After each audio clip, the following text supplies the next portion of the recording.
Horror 2.0 ভূতের গল্পে স্বাগতম।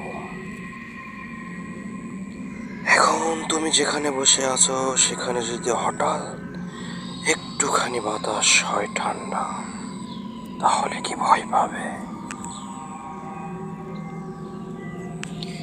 প্রিয় দর্শক, আমাদের দ্বিতীয় এপিসোডে আপনাদের স্বাগত। আজকের এই গল্পটি আপনার হার্টবিটকে বাড়িয়ে দিতে পারে। আজকের এই গল্পটি একটি রাজবাড়িকে কেন্দ্র করে। রাত তখন প্রায় 1টা। তানিম 4 বন্ধুকে ফোন করে বলল, দোস্ত, আগামী শুক্রবার তোরা বাড়িতে চলে আয়। আমাদের গ্রামের যে এক সাইডে যে শ্মশানহাটির সাইড দিয়ে যে রাজবাড়িটি আছে, সেই রাজবাড়ির রহস্য উদ্ঘাটন করব। যেমন কথা তেমন কাজ। সব বন্ধুরা পরের সপ্তাহে শুক্রবার ছুটিতে সব বাড়িতে ফিরল। গ্রামের নামটি ছিল শ্মশানহাটি। বেশ পুরনো একটা জায়গা, যেখানে মানুষজন সন্ধ্যার পরে বাহিরে বের হতে সাহস পেত না। গ্রামের বাতাসে শীতল একটা স্রোত বইছিল। অন্ধকার চারদিকে ঘনিয়ে এসেছে। চারপাশের নীরবতা এতটাই গভীর যে নিজের শ্বাসের শব্দও কানে বাজত। শহর থেকে আসা সেই 3 বন্ধুকে নিয়ে তানিম গ্রামের শেষ প্রান্তের পুরনো ভাঙ্গা জমিদার বাড়ির দিকে হাঁটছিল। তাদের লক্ষ্য এই বাড়ির রহস্য উদ্ঘাটন করা। এই জমিদার বাড়ি বহু বছর ধরে পরিত্যক্ত ছিল। মানুষের মুখে মুখে গুজব ছিল বাড়িটা অভিশপ্ত।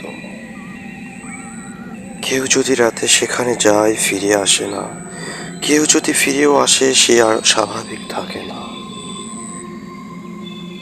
কয়েক বছর আগে কয়েকজন কৌতূহলী যুবক গিয়েছিল, কিন্তু একজনও বেঁচে ফিরতে পারে। কিন্তু শহরের ছেলেরা তো এসব ভয় পায় না। তাদের কাছে এসব গল্প কেবলই গ্রামবাসীর কুসংস্কার। অজানা আতঙ্কের শুরু এখান থেকেই। তানিমেরা বাড়ির সামনে এসে দাঁড়ালো। চাঁদের আলো ভাঙ্গা জানালা দিয়ে ভেতরের অন্ধকারকে আরো রহস্য করে তুলছিল। রাহাত টর্চ জ্বালিয়ে দরজার দিকে এগিয়ে গেল। দরজা তার ধীরে ধীরে ঠেলে খুলতেই ভিতর থেকে একটা ঠান্ডা বাতাস বেরিয়ে এলো। সেই বাতাসে কেমন একটা অদ্ভুত পচা গন্ধ। শুভ হাসলো, দেখছো, এসব আসলে কিছু না। আরিফ বলল, গ্রামের মানুষরা কতই না ভয় পায়। 4 জনই ভিতরে ঢুকে পড়ল। ভেতরে ধুলো জমে আছে, দেওয়ালের রং উঠে গেছে। ঘরের মাঝখানে একটা পুরনো কাঠের টেবিল আর ছেঁড়া চেয়ার পড়ে আছে। একটা করিডোর সোজা ভিতরের দিকে চলে গেছে। তানিম বলল, চলো একটু ঘুরে দেখি। তারা করিডোর ধরে হাঁটতে লাগলো। কয়েকটা ঘর খালি ছিল, কিন্তু একটা ঘরের দরজা বন্ধ ছিল। শুভ হাত বাড়িয়ে দরজাটা ঠেলে দিল।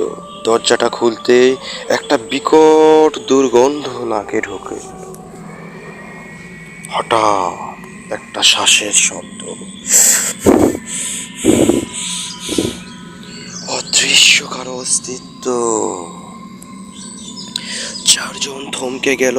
টর্চের আলো ঘুরিয়ে দেখা গেল, কিন্তু কিছুই দেখা গেল না। দূরে একটা হয়তো বাতাসের শব্দ, শুভ বলল, কিন্তু বাতাস তো থেমে গেছে।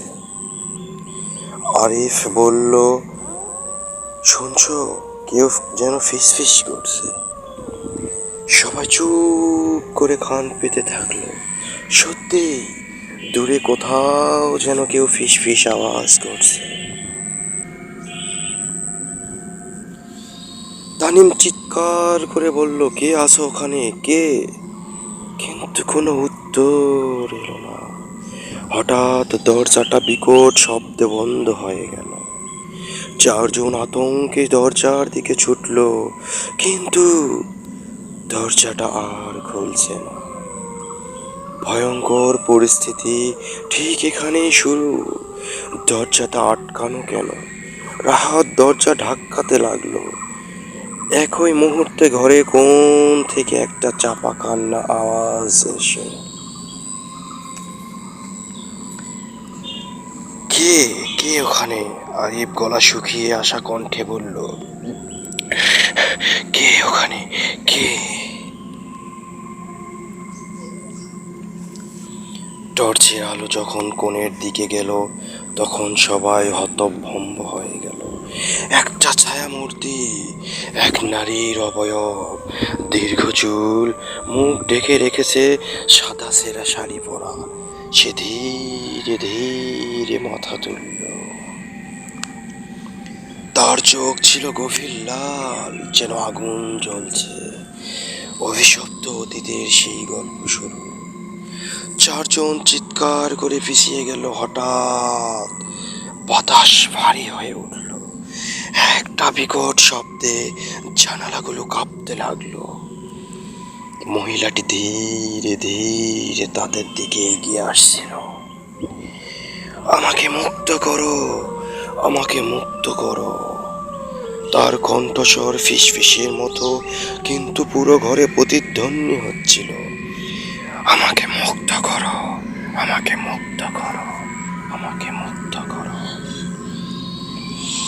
তানিম চেঁচিয়ে উঠল, দৌড়াও দৌড়াও দৌড়াও। চারজন দরজা ধাক্কাতে লাগলো, কিন্তু দরজা খুলছে না। এদিকে সেই ছায়ামূর্তি আরো কাছে আসছিল।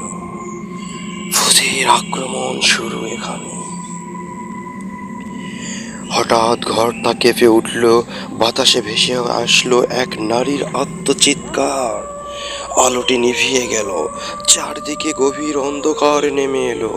তানিম অনুভব করলো কেউ একজন তার কানের কাছে এসে ফিসফিস করে বলছে, তোমরা চলে যাও, তোমরা চলে যাও, এখানে থেকো না, তোমরা চলে যাও।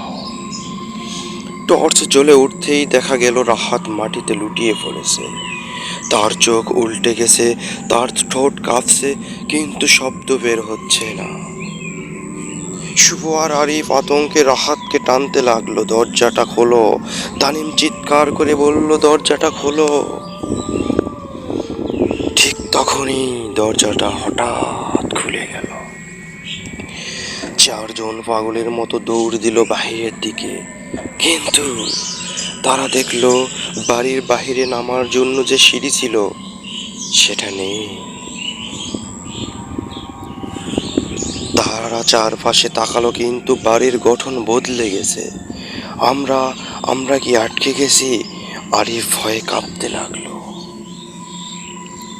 একটা চাপা হাসির আওয়াজ শোনা গেল পেছন থেকে। তারা পেছনে তাকিয়ে দেখলো সেই নারী আবার সামনে দাঁড়িয়ে। নারীটি ফিস ফিস করে বলছে, তোমরা চলে আসতে পারলে, কিন্তু বের হতে পারবে না। তারপরে চারদিকে অন্ধকার নেমে আসলো। শুধু শোনা যাচ্ছিল তাদের দিশেহারা চিৎকার। তারা চিৎকার করতে করতে এক সময় গা ঘেমে গেল।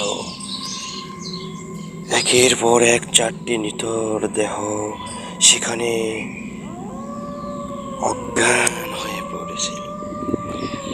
পরের দিন সকালে তাদের পরিবারের সব লোকেরা খুঁজতে খুঁজতে সেই ভাঙা বাড়ির সামনে এসে দেখতে পায় চারটি নিথর দেহ পড়ে আছে। সেদিনের পর থেকে আর কেউ সাহস পেত না সেই বাড়ির আশপাশে যেতে। প্রিয় দর্শক, এই গল্পটি আশা করি সবারই ভালো লেগেছে।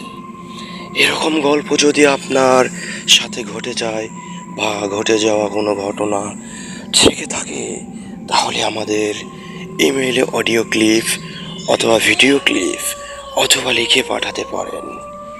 The horror 2.0 FM